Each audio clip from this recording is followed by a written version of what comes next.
Hello, this is just a little precursor to the video about drawing from a still life.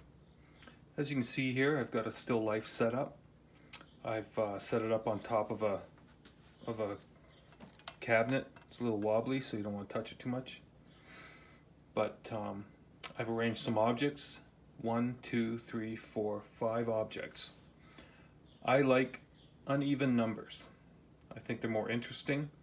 They're a little more asymmetrical as opposed to being even and symmetrical. And I try to find a variety of objects and shapes, and they don't have to be things that necessarily go together.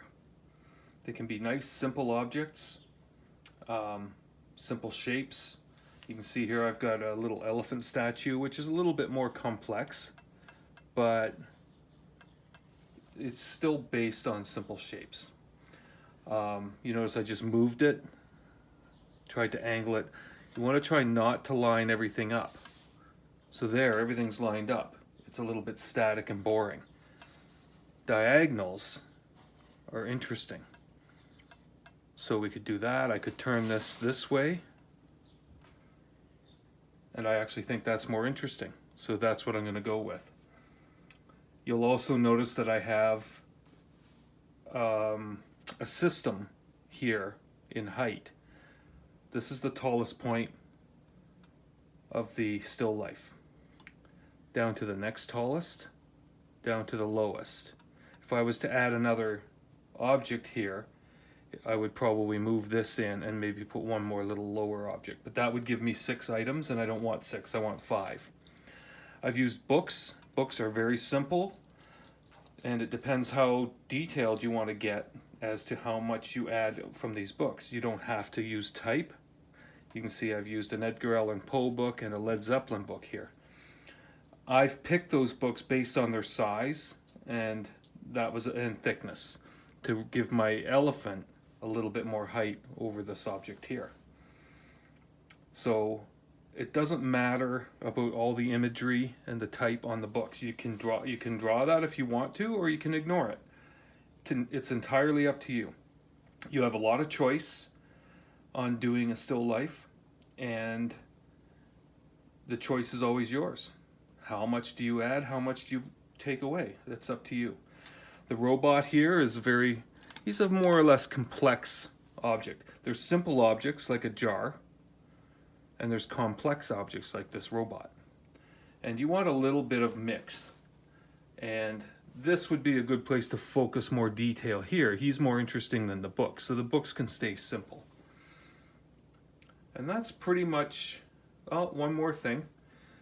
The other thing you'll notice is that there's a triangle. If you go from the tallest point of your still life down to your next one, it follows an angle. And then it comes across and back up. See that? So that's your triangle. And most still lifes are set up in a triangle. And it's still lifes, not still lives.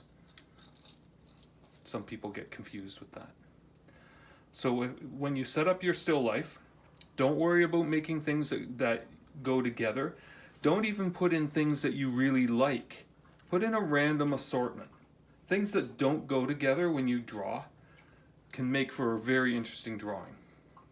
So don't worry about it being a theme, unless you really want a theme. You can do that too. Like I said, it's all up to you. But I find, in my experience and having set up a lot of still lifes over the last 20 years, that random objects placed together create a really nice symbiosis, and they work well together.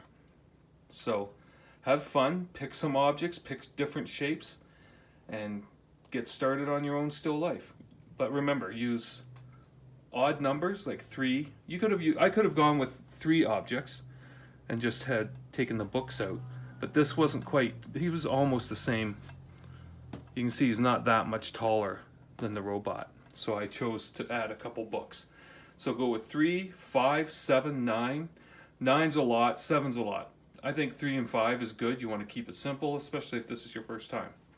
3 to 5 objects, some simple objects, maybe one complex object just to add interest, and remember the triangle.